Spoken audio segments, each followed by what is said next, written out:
What's up, y'all? It's Nick. I'm outside with the birds,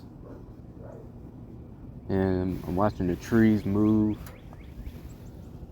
It's not that chilly out here. It's sunny, but it's a little bit cool. Like I put on a windbreaker, and I went on a walk. Uh, Found a secluded space, and yeah, now I'm just gonna talk, man. This video, it's been like two weeks since I made a video. The last one was, just like a week into like the classes that I'm taking right now. Um, that video was like, it was pretty rushed, to be honest. Like, I really wanted to have an entire hour to talk about what I was seeing and what I was going through and the new people that I was meeting. And yeah, I don't think that video did justice to my experience in a week's time of new classes. So this is kind of a reprise of that other video. It's a fresh perspective. I have like a new take on my academic ability now. Now that I've been through a 6-week period of it. So yeah, I'm just gonna talk about some things that I'm thankful for. I'm not gonna be negative at all. I'm only focusing on the positives. I want people to smile when they hear this video. Because in these past 6 weeks, I've been smiling a lot more. Like, I've been having a lot of laughs. I've been cherishing the moments that I have left with the upperclassmen who I've been very good friends with since forever. And yeah, let's get into it.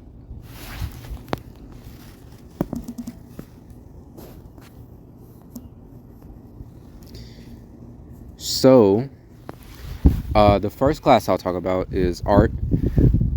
In this class, I've crossed paths with a kindred spirit, I would say. Her name is Abigail. We have the same birthday, and our humor is kind of the same. I like having conversations with her. We're both artistically gifted, and that's a good intersection for conversation. And with Annalise being there, she's funny as well. It makes for a good time, like time well spent in a class that seems to be fleeting. Even though it's like an hour and 30 minutes, time to me has become shorter. I don't view time as a long occurrence. I've gotten to the point where time is now minutes, seconds, hours, and time has been easy to count. And being in that class with them has made it easier to stomach the existential dread, I would say, of time itself. So I'm very thankful for, being around them, talking to them, laughing with them. And it's been a good time. I think that's what I want to pride myself on, having a good time, but not a long time, because a long time isn't anything. Life is long and short at the same time. I know I keep saying time. I've liked being in this class with them. It's made art easier. It's made life easier in a way. And I'm thankful for their presence. I hope that they know that, like in person. I hope that they can feel that I cherish their existence and their time that's intersected into my life as well as theirs.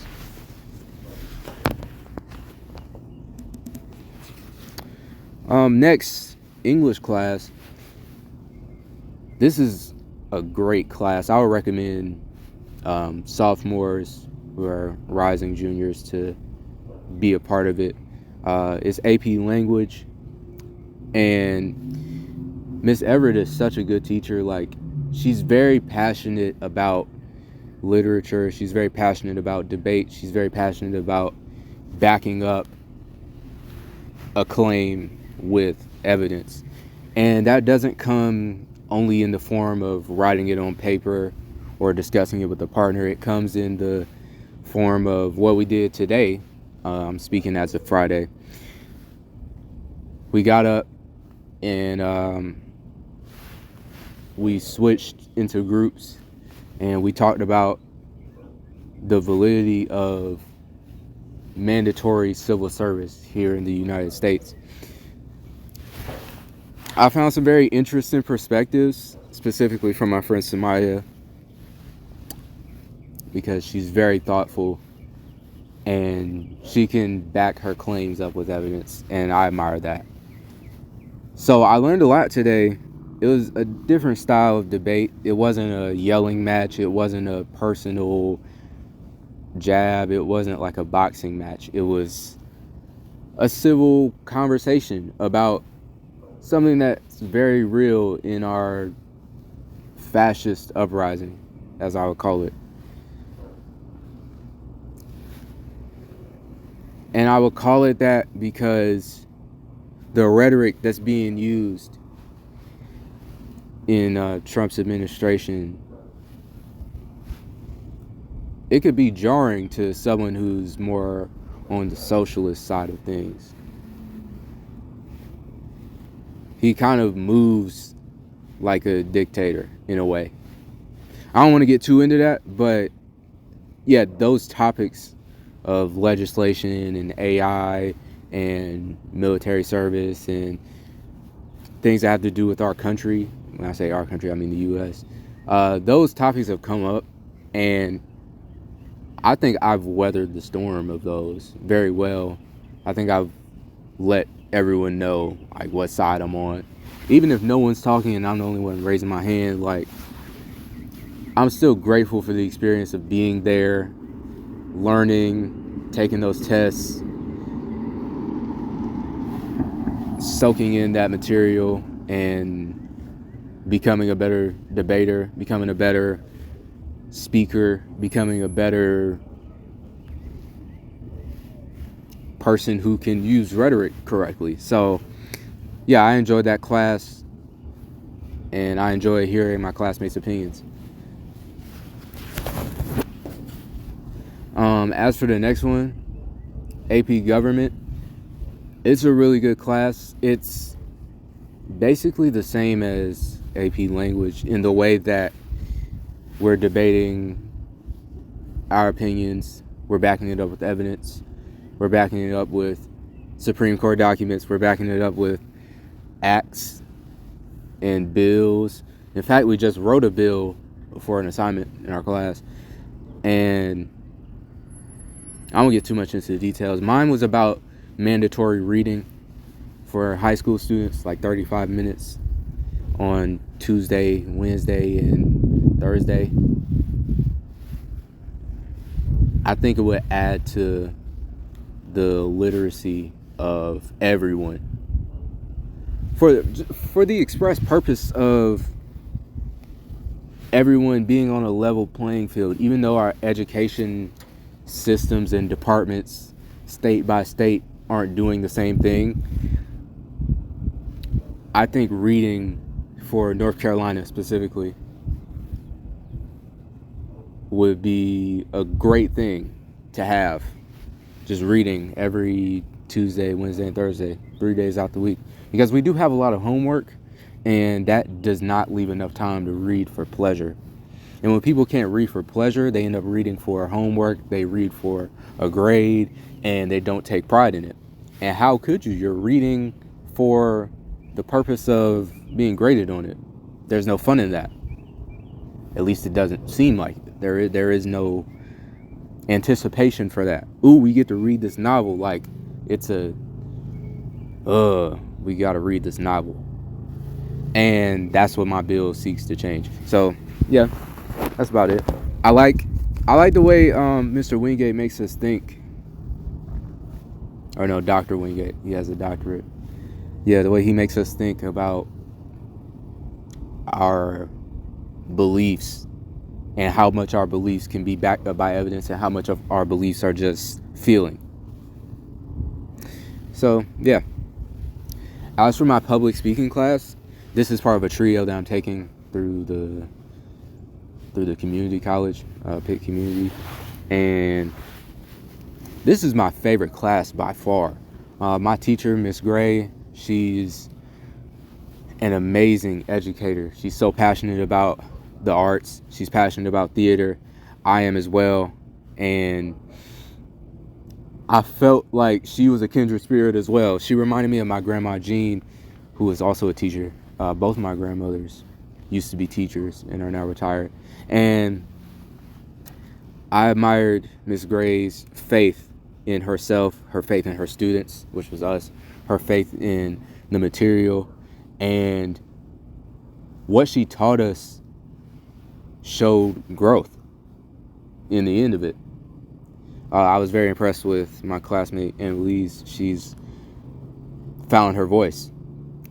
And that was because of Miss Gray, because we got up there and we did those speeches and we sweated and we got nervous and we had goosebumps and we brought the clown out of each other, which is what Miss Gray was trying to get us to do. Bringing the clown would mean to become a performer, to become an actor, to become an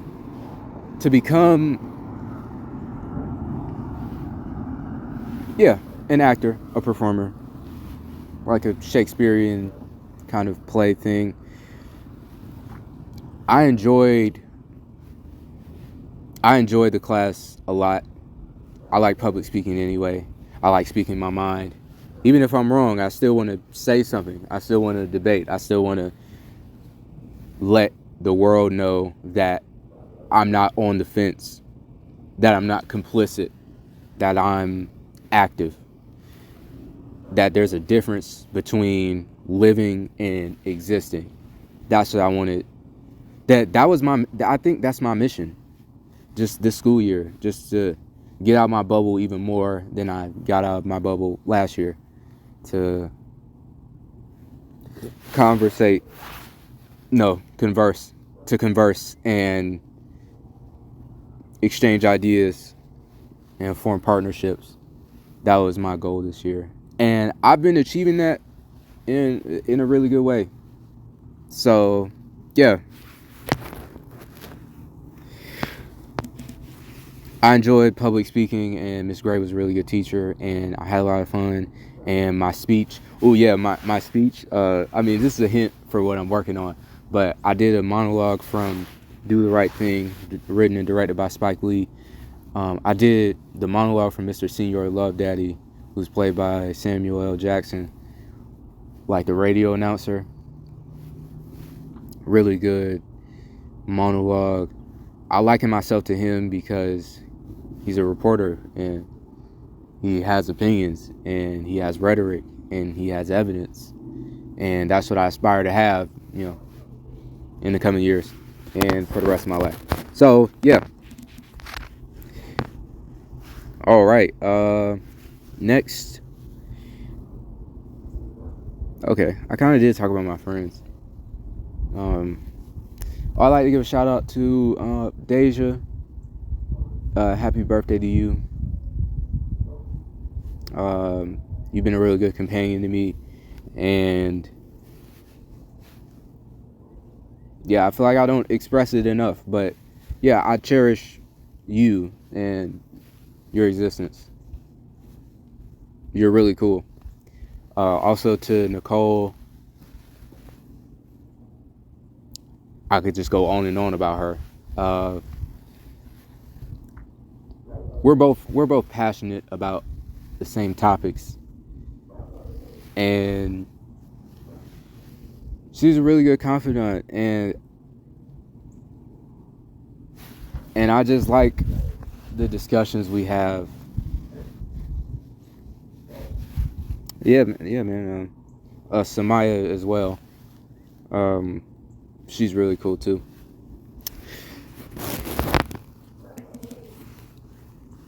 Oh, speaking of friends, Abigail recommended me the Beatles album Abbey Road and the Fleetwood Mac album Rumors. So as for Abbey Road, this would be under the title of music. Okay, yeah, music. Abbey Road, I liked how the last 8 songs bled together. I like that. I like because songs are 1 minute and 30 seconds now. And I don't blame people for having songs that are like 1 minute and 30 seconds. There's a lot to say, and sometimes you need to say it in a concise kind of way. That's not to say that I don't want R&B back. That's not to say that I don't want 2 hooks, a bridge, and a couple verses, and a chord progression that just amazes me. That's not to say that I don't want that. As for rap, which is where I usually hear songs that are 1 minute and 30 seconds, there's so many things to say, and an album full of 4-minute songs, unless it's a concept album and unless you're getting a lot of money for it, unless it's like a Yeezus type of situation where every song is 4 minutes, then I can't really see a world where artists are making 10-song albums and each song is really long and has a structure to it and has a motif. I can't really say like I would want those albums all the time. I would say music needs to change. Music needs to evolve. Music doesn't need to stay the same. But we still do need our pillars of hip hop and R&B and jazz to still give us quality. Now back to Abbey Road. I liked the subject matter. I liked how happy it sounded. I can just imagine like the hippies just skipping in the park to this. And as for the Fleetwood Mac album, it started out really happy. I had remembered some of those songs. My mom plays them. And near the middle of the album, it got kind of sad. And I stopped listening to it. But I'll return to it. Now, as for rap albums, ones that are really catching my ear, Mike's album, Showbiz. It's just so many things to say about his artistry and his impact on hip-hop. Even though not that many people might know about him, he has a real influence. And his music is poetic, it's somber, it's happy at times. And that's what I want out of a rapper who's making music in this late stage capitalism. He will have a song that's 1 minute and 30 seconds, and he'll also have a song that's 3 minutes and 30 seconds. With Mike, the time doesn't matter as much as the message does. Like he said in the interview here recently, with Victory Light with the Kid Mero, he was saying that he doesn't like to return to a song when the song feels finished. Like if he was to write a verse, record it, and then he doesn't enjoy coming back to the song and adding something to it. Some things are just left said in a precise way. Some things are left said in a drawn out fashion. But with Mike's music, his techniques and his formatting never takes away from the song. And that's what I admire about this album, Showbiz. So, yeah. The next album, okay, we got rid of Fleetwood Mac, Beatles, Mike. Okay, IDK. One of my favorite rappers ever since I've heard Is He Real. That album was very pivotal in his career. And it prompted me to listen to what he had earlier. His other albums, I Was Very Bad. and it made me tap into him as an artist because I can relate to his sentiments. Even though I didn't live the same lifestyle as him, like I need to stop saying like. I need to stop saying like. Even though I can't relate to his specific upbringing, I can relate to the black experience. The black experience isn't a monolith, but a shared common ground. It's a common ground between African Americans. As for his music, this newer album, he put out a deluxe version of it. The album is called Bravado Intimo. His newest addition to the album, Rich Man Dreams with Ab-Soul. I really like Ab-Soul's music. Also, like Ab-Soul, his music is really good, and Soul Burger was such a good album. And I've been tapping into Ab-Soul ever since Herbert came out. His music is really trippy, and I like how Ab-Soul has like progressed as an artist and become more of a rapper instead of a lyricist. In his recent albums, he's gotten back to making songs instead of making lyrics that go over the head of the listener. Sometimes it could come off as pretentious, and I'm glad he pivoted away from that style and that format. Even though that format had its upsides, I still like the direction he went in for his most recent album, Soul Burger, which was a tribute to his dead friend, or his deceased friend who passed away. Back to IDK, Bravado Intimo, the deluxe. It's a couple demos of the songs that are already there, but it still packs a punch in the way that his lyricism is still top tier.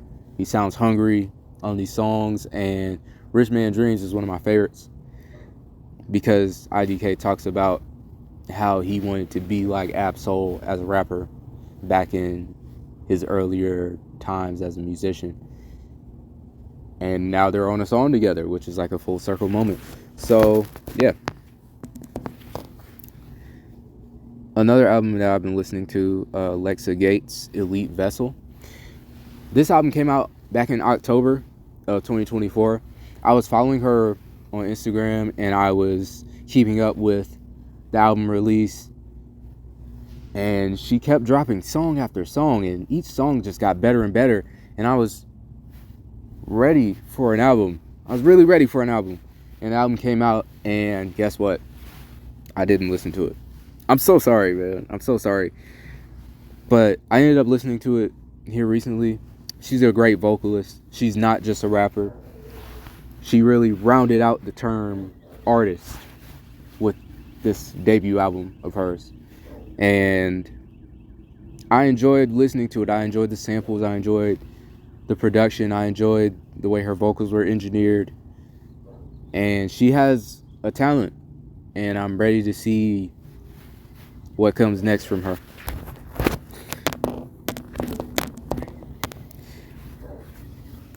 Another artist I've been listening to, AZ Chike. I put on his music and I forget I'm from North Carolina for real. Like, I listen to his music. I'm like, man, I feel like I'm from California right now. I saw an interview with him recently, and he has a good personality. That goes a long way. You know, some artists don't have personalities anymore, but AZ Chike has a good personality to him, and it shows through the music. And that's really all I want out of an artist that I'm listening to. I began separating the art from the artist at this point.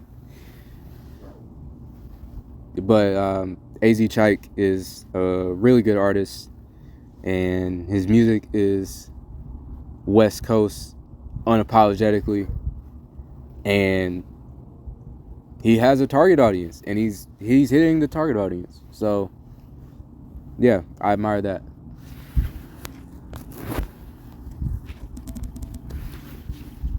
Oh, the other thing, Clouds by J. Cole.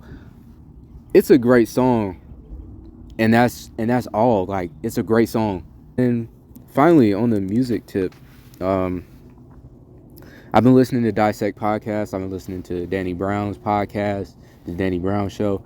I like Dissect podcasts because Cole and his team of writers are very intellectual.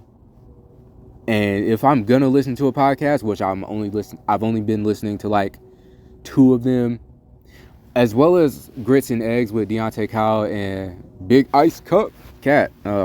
Yeah, them two. I like Dissect podcasts because of the intellectual knowledge. Well, no, not the intellectual knowledge. No, the breakdowns of the lyrics, the breakdowns of what's going on in the songs, how not one line is wasted in the songs that they dissect. And yeah, that's just my favorite part about it.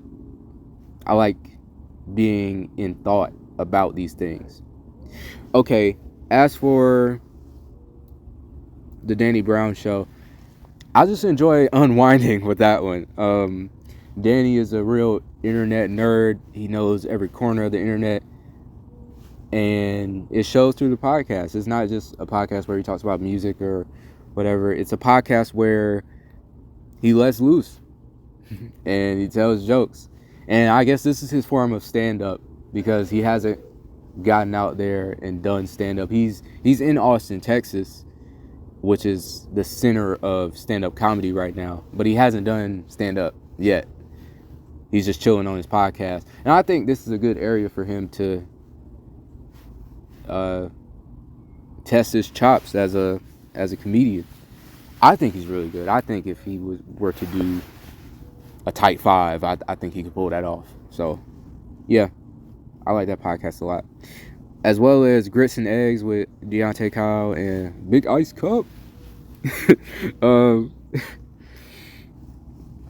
They, with their podcast, what they call it is doing the knowledge.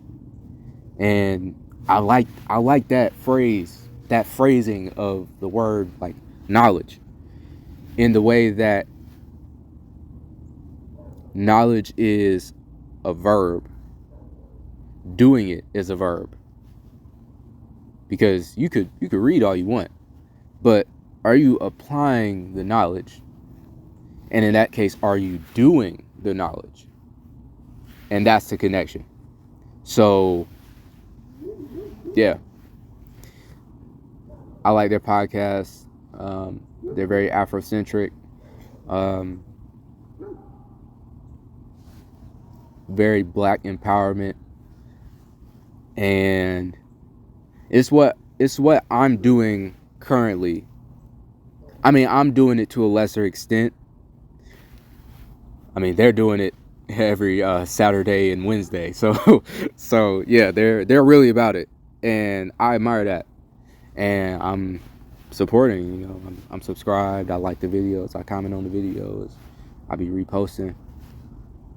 So yeah, what he's doing, what him and Big Ice Cup are doing, are just a phenomenal job of being modern day reporters, of giving out knowledge, and most importantly, doing the knowledge. That's what I'm saying. Like, that's what we need to be doing the knowledge, not just absorbing it, but applying it in real life, not on the internet, but applying it in real life. So yeah.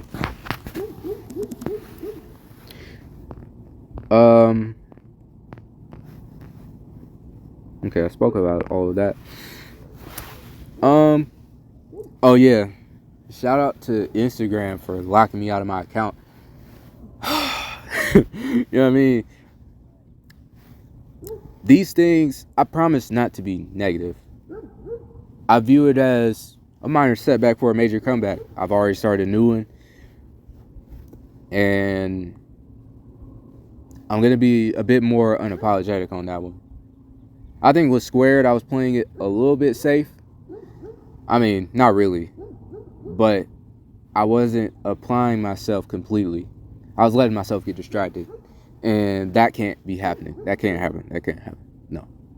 So, yeah, I got this new thing, and I'm gonna leave a link to it, and y'all can follow if you want. Really, I'm trying to branch out with the audience, trying to connect with people who I'm not living in proximity to. And maybe I could, or no, not maybe. No, I'm not going to speak like that. I should speak in absolutes. I'll say that my goal is to become a successful account manager of that account and to spread the knowledge, to help people do the knowledge, and to spread my love for music and my love for film and my love for writing and literature and things of that nature. That's what I want this new account to be about. And yeah, fingers crossed that Meta doesn't lock me out of it. Alright, movies I've been watching. Here recently I just watched the Grand Budapest Hotel. That was about a couple days ago. And I just cry every time I see that movie. The storyline is really good. It takes place in 1930s Germany, which will be Western Europe. No, not Western Europe. No, Eastern Europe. Am I correct? I think so. I'll change that. If it's Western or Eastern, I don't know. It's past England. Past the United Kingdom would be Eastern Europe. But yeah, pretty good story. I know it backwards and forwards, and it just makes me tear up every time. The way Gustav gets killed, and the way Agatha dies, and Zero is just left with the hotel and all his memories within it. It's very heartwarming. I recommend people go watch it. It's a masterclass in acting, a masterclass in writing, directing. It was it was masterful. Wes Anderson treated the frames as if the actors were acting in a play and not a film. And that was a good take on an old tale. So, yeah. Other movies I've been watching, or shows, I've been watching The Pit. That's on HBO Max. It's about an understaffed, underpaid, overworked group of EMTs who are just grinding it out. But the catch is the episodes go by hour. So the entire first season is happening within one day. And that's a good take on time and how fleeting time actually is, because usually TV series, it'll be one day and then the next episode will be the next day and then the next day and the next day and the next day. But this show slows down time and highlights how talented these EMTs are in their pursuit of saving the world little by little. And I admire the writing. I admire the accuracy that it has to the medical field. And it's a very heartwarming show. Yeah, I recommend y'all watch it. Another show that I was watching, it's an animated series. It's called Primal. That's on HBO Max as well. It's about a caveman and a dinosaur who both see their families get murdered by other dinosaurs, and that bonds the caveman and the dinosaur together. And it's great so far. I'm only 3 episodes in. I should be further, but I've been watching shows like The Pit. The Pit is a really good show.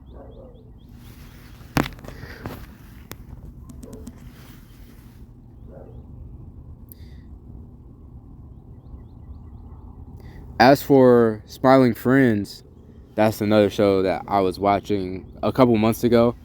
I don't know when the next season is coming out. I haven't been keeping up with whether there will be a next season. I think there will. It should be. That show deserves every Oscar, every Emmy, all of that stuff, man. Adult Swim is the greatest TV network of all time. And I'll stand on that opinion. Adult Swim,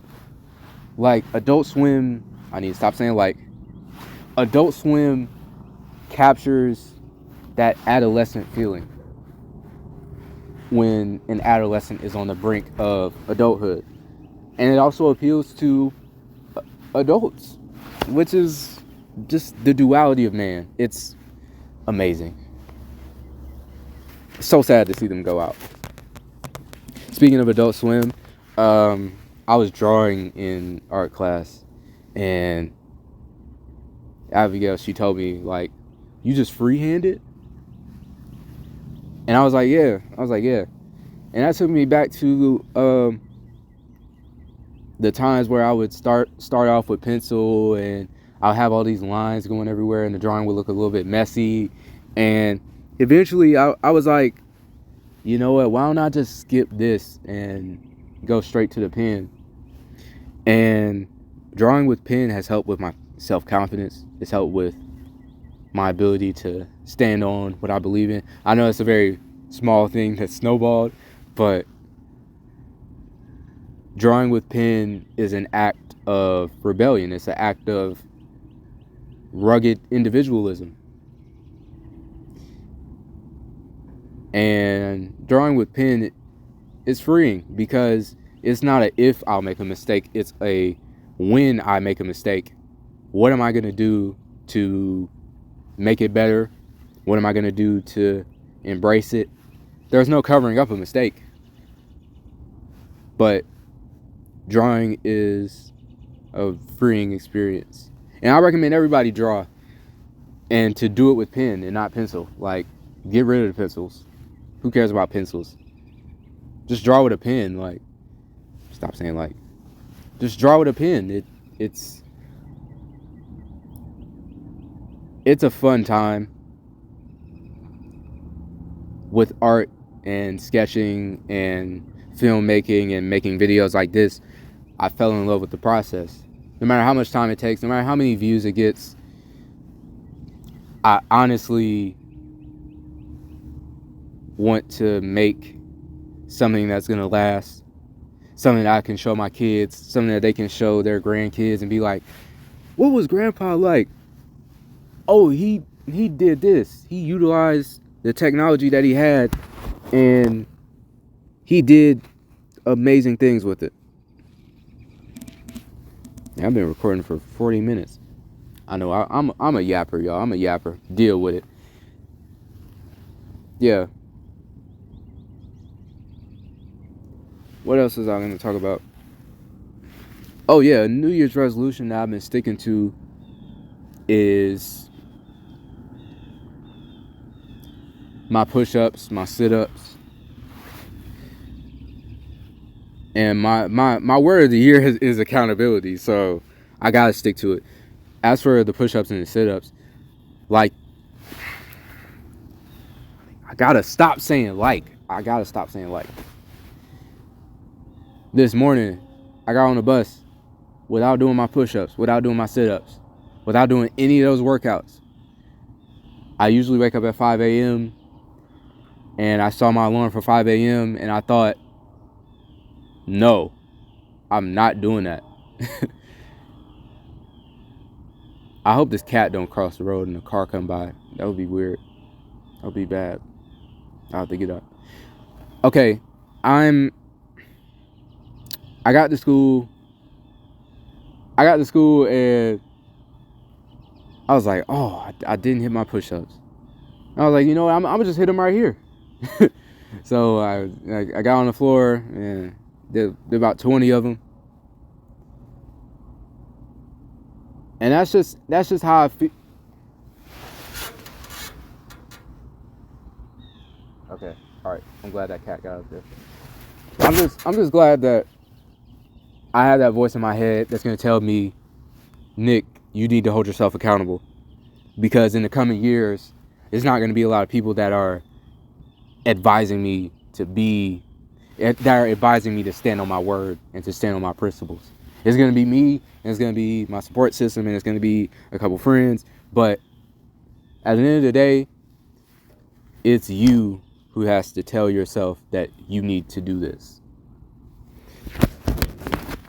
So that's a resolution I've been sticking to, just accountability and staying fit, staying active, taking as many steps as I can each day, like physically. I have a step counter. My goal every day is 5,000. The other day I hit 6,000 because I was walking my dog. Yeah. And finally, for a current book that I'm reading, I forgot to go to the library today. I'll admit it, I forgot to go to the library today at school. But I've been reading Clean by Juno Dawson. I've had this book for a minute, and I haven't read much of it. But I've been reading it in the past couple weeks. And my plan is to finish that book and get to the library, check out another one, because that will be my second book that I've completed this year. So yeah. And is that everything? I think that's everything. Well, thank you. Thank you for coming to my TED Talk.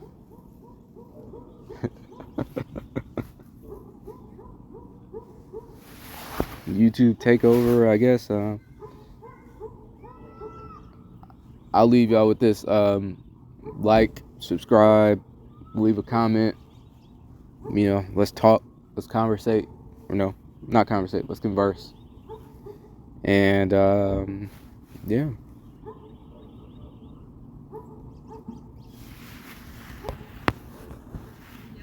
Doing good. How are you?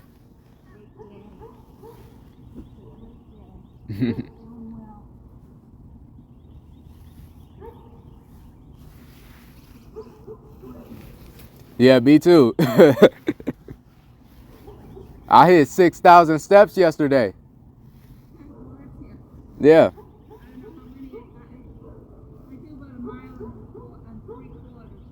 Every day? You do that every day? That's nice. That's good.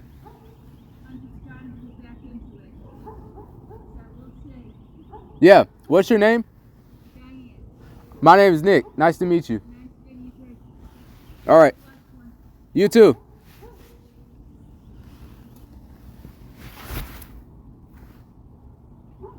That's what I'm talking about, y'all. Human interaction. Come on.